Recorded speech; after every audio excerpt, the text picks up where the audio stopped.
nine, eight, seven, six, five, four, three, two, one. Assalamualaikum warahmatullahi wabarakatuh. Perkenalkan, nama saya Ria Datul Masfuah dari Prodi PAI 1B semester 1. Dalam video ini saya akan menjelaskan materi tentang pendekatan dalam memahami agama 2. Dalam pembahasan ini akan dibahas beberapa pendekatan dalam memahami agama.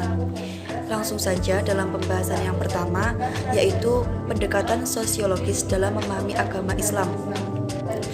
Pengertian sosiologis.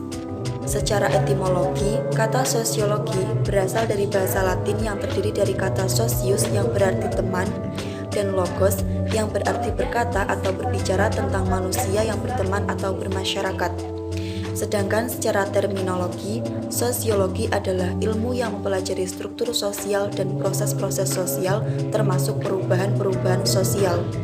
Jadi, dapat disimpulkan bahwa sosiologi adalah kajian ilmiah tentang kehidupan sosial manusia yang berusaha mencari tahu tentang hakikat dan sebab-sebab dari berbagai pola pikir dan tindakan manusia yang teratur dan dapat berulang. Selanjutnya, sosiologi dapat digunakan sebagai salah satu pendekatan dalam memahami agama. Hal demikian dapat dimengerti karena banyak bidang kajian agama yang baru dapat dipahami secara proporsional dan tepat apabila menggunakan jasa bantuan dari ilmu sosiologi. Kemudian pendekatan sosiologis. Berdasarkan perkembangan ilmu pengetahuan kontemporer, ilmu ini digunakan sebagai salah satu metode dalam rangka memahami dan mengkaji agama. Hal ini dapat dilakukan dan dapat dimengerti disebabkan oleh banyaknya bidang kajian agama yang baru dapat dipahami secara imparsial dan tepat apabila menggunakan jasa bantuan dari ilmu sosial tersebut.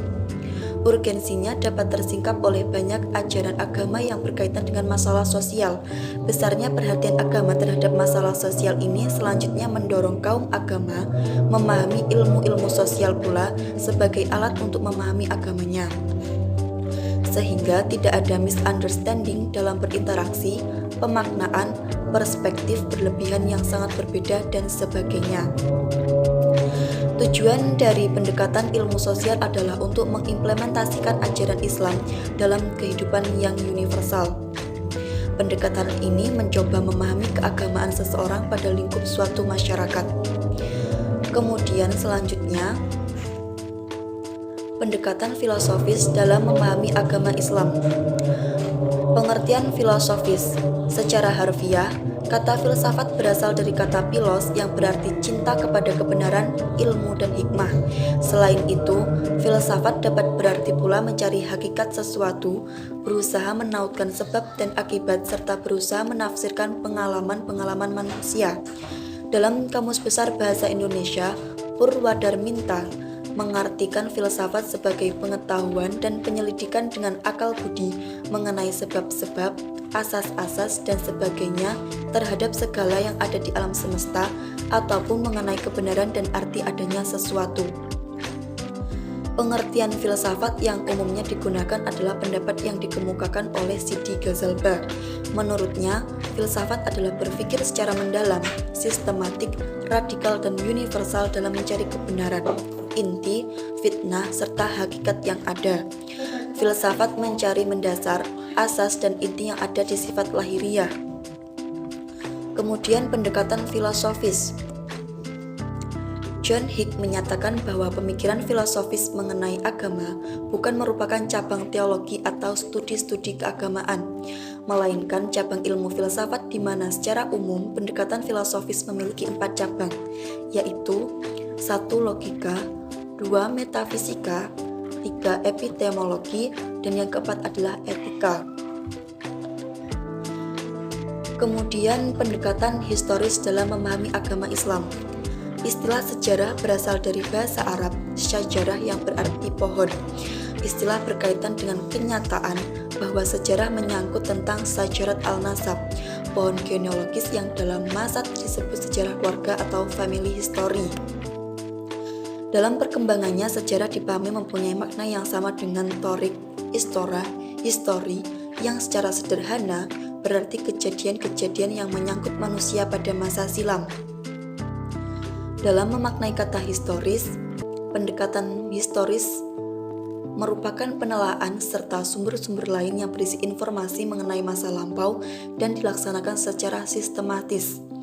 Maka dapat dikatakan bahwa pendekatan historis dalam kajian Islam adalah usaha sadar dan sistematis untuk mengetahui dan memahami serta membahas secara mendalam tentang seluk-beluk atau hal-hal yang berhubungan dengan agama Islam, baik berhubungan dengan sejarah, ajaran maupun praktik-praktik pelaksanaannya secara nyata dalam kehidupan sehari-hari sepanjang sejarahnya. Kemudian pendekatan psikologi dalam memahami agama Islam. Pengertian psikologi. Psikologi dalam ilmu adalah ilmu yang mempelajari jiwa. Psikologi sebagai ilmu terapan berkembang sejalan dengan hidup manusia. Psikologi dapat didefinisikan secara singkat sebagai ilmu yang mempelajari tingkah laku manusia dan hubungan-hubungan antar manusia. Kemudian pendekatan psikologi. Pendekatan psikologi adalah cara pandang atau paradigma memahami agama dengan mempelajari jiwa seseorang dengan cara melihat gejala perilaku yang diamati. Dalam Islam, banyak sekali penggambaran batin seperti iman, takwa kepada Allah, perilaku seseorang yang dapat dilihat dari sesuatu yang dia yakini. Dengan psikologi, maka akan diketahui tingkat keagamaan yang dihayati, dipahami, dan diamalkan serta sebagai alat untuk memasukkan agama ke dalam jiwa seseorang. Kemudian yang terakhir adalah pendekatan kebudayaan dalam memahami agama. Dalam Kamus Besar Bahasa Indonesia, kebudayaan diartikan sebagai hasil kegiatan dan penciptaan batin. Kebudayaan tampil sebagai pranata yang secara terus-menerus dipelihara oleh para pembentuknya dan generasi selanjutnya yang mewarisi kebudayaan tersebut. Agama yang berkaitan dengan kebudayaan berkembang di masyarakat tempat agama itu berkembang melalui pemahaman terhadap kebudayaan seseorang akan dapat mengamalkan ajaran agama. Contohnya seperti kebudayaan berpakaian, bergaul, bermasyarakat, dan lain-lain. Kemudian dilihat secara konsep umum, bila agama telah menjadi bagian dari kebudayaan, maka agama juga menjadi bagian dari nilai-nilai budaya dari kebudayaan tersebut. Dengan demikian, maka berbagai tindakan yang dilakukan oleh para warga masyarakat untuk pemenuhan kebutuhan-kebutuhan kehidupan mereka dalam sehari-harinya juga akan berlandaskan pada etos agama yang diyakini. Dengan demikian, nilai-nilai etika dan moral agama akan terserap dan tercermin dalam berbagai pranata yang ada dalam masyarakat tersebut. Sebaliknya, bila yang menjadi inti dan yang hakiki dari kebudayaan tersebut adalah nilai-nilai budaya yang lain, maka nilai-nilai etika dan moral dari agama yang dipeluk oleh masyarakat tersebut hanya akan menjadi pemanis mulut saja atau hanya penting untuk upacara-upacara saja. Demikian pembahasan dari materi pendekatan dalam memahami agama yang dapat saya sampaikan. Sekian dari video saya. Apabila ada kurang lebihnya saya mohon maaf. Saya akhiri. Wassalamualaikum warahmatullahi wabarakatuh.